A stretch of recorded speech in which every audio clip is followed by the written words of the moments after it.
ഡൽഹി നിയമസഭാ തെരഞ്ഞെടുപ്പിൽ എക്സിറ്റ് പോളുകൾ കൂടി അനുകൂലമായതോടെ തികഞ്ഞ ആത്മവിശ്വാസത്തിലാണ് ബി.ജെ.പി. എക്സിറ്റ് പോൾ ഫലങ്ങളിൽ ആശങ്കയുണ്ടെങ്കിലും ആത്മവിശ്വാസം കൈവിടണ്ട എന്ന നിലപാടിലാണ് ആം ആദ്മി പാർട്ടി ഉള്ളത്. അതേസമയം ഡൽഹിയിൽ കോൺഗ്രസ് വീണ്ടും ഒരു തെരഞ്ഞെടുപ്പ് ദുരന്തത്തിലേക്ക് നീങ്ങുകയാണെന്ന സൂചനയും എക്സിറ്റ് പോൾ ഫലങ്ങൾ നൽകുന്നു. തൗഫീഖ് അസ്ലം വിശദാംശങ്ങൾ നൽകും. തൗഫീഖ്, നമ്മൾ ഇൻട്രോയിൽ സൂചിപ്പിച്ചതുപോലെ തന്നെ ഇന്നലെ എക്സിറ്റ് പോൾ ഫലങ്ങൾ വന്നപ്പോൾ അത് ബി.ജെ.പിക്ക് വലിയ കോൺഫിഡൻസ് നൽകുന്നുണ്ട്. പ്രത്യേകിച്ചും രാജ്യം മൂന്നാം ടേം തുടർച്ചയായി ഭരിക്കുന്നുണ്ടെങ്കിലും ഡൽഹിയിൽ ഭരണം പിടിക്കാൻ ഇതുവരെ കഴിഞ്ഞിരുന്നില്ല ബി.ജെ.പിക്ക്. ആ സ്വപ്നം കൂടി സഫലമാകാൻ പോകുന്നതിൻ്റെ ചെറിയ സൂചനകൾ ഇപ്പോൾ അവർക്ക് ഈ എക്സിറ്റ് പോളുകളിൽ ലഭിക്കുന്നുണ്ട്. കോൺഗ്രസ് വീണ്ടും വലിയ ഡിസാസ്റ്റർ ആവുമെന്നുള്ള സൂചന കൂടി അതിനകത്തുണ്ട്. അപ്പോൾ ഈ എക്സിറ്റ് പോളുകളെ പ്രത്യേകിച്ച് മൂന്ന് മുന്നണികളും എങ്ങനെയാണ് കാണുന്നത്? നമുക്ക് ലഭ്യമായ സൂചനകൾ ഈ എക്സിറ്റ് പോൾ ഫലങ്ങളുമായി എത്ര കണ്ട് ചേർന്ന് പോകുന്ന ഒന്നാണ് തൗഫീഖ്?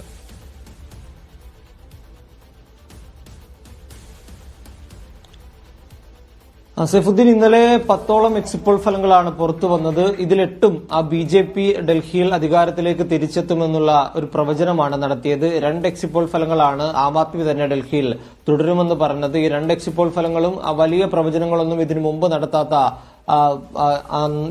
നടത്താത്തതായിരുന്നു. അതുകൊണ്ട് അത് എത്രത്തോളം ശരിയാകും എന്നതിനെ കുറിച്ചുള്ള ഒരു ആശങ്കയും നിലവിലുണ്ട്. അതേസമയം എക്സിറ്റ് പോൾ ഫലങ്ങളെ ഇന്നലെ തന്നെ ആം ആദ്മി പാർട്ടി പൂർണ്ണമായും തള്ളുകയും ചെയ്തിരുന്നവർ ഹരിയാന ഉൾപ്പെടെയുള്ള തെരഞ്ഞെടുപ്പുകളിൽ എക്സിറ്റ് പോൾ ഫലങ്ങൾ മുൻനിർത്തിയാണ് അത്തരമൊരു അഭിപ്രായം നടത്തിയത്. അരവിന്ദ് കെജ്രിവാൾ വീണ്ടും ഡൽഹിയിൽ മുഖ്യമന്ത്രിയാകുമെന്ന് തന്നെ ഇന്നലെ എക്സിറ്റ് പോൾ ഫലങ്ങൾ വന്നതിന് ശേഷം ആം ആദ്മി പ്രവർത്തകർ നേതാക്കളെല്ലാം പ്രതികരിക്കുകയും ചെയ്തിരുന്നു. ബി.ജെ.പിയെ സംബന്ധിച്ചിടത്തോളം അവർക്ക് വലിയ ആത്മവിശ്വാസം ഈ എക്സിറ്റ് പോൾ നൽകുന്നുണ്ട്. കാരണം അവർ പ്രതീക്ഷിക്കാത്ത ഒരു വിജയം ഡൽഹിയിൽ ബി.ജെ.പിക്ക് ഉണ്ടാകുമെന്നാണ് എക്സിറ്റ് പോൾ ഫലങ്ങൾ പറയുന്നത്. കാരണം 35 മുതൽ 40-45 സീറ്റുകൾ വരെ ബി.ജെ.പിക്ക് ഡൽഹിയിൽ നേടാനാകുമെന്നാണ് പ്രമുഖ എക്സിറ്റ് പോളുകളെല്ലാം പ്രവചിച്ചിരിക്കുന്നത്.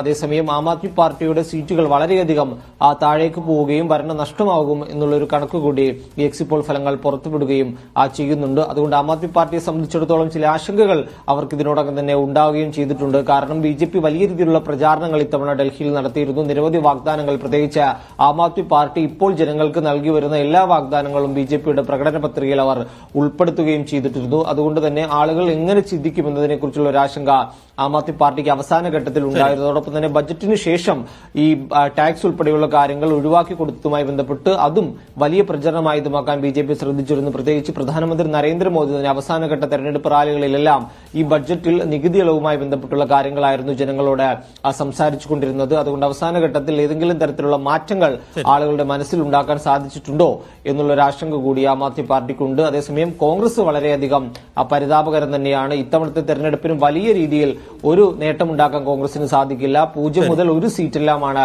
എല്ലാ എക്സിറ്റ് പോൾ തൗഫീഖ് അസ്ലമാണ് ദില്ലിയിൽ നിന്ന് വിശദ വിവരങ്ങൾ നൽകിയത്.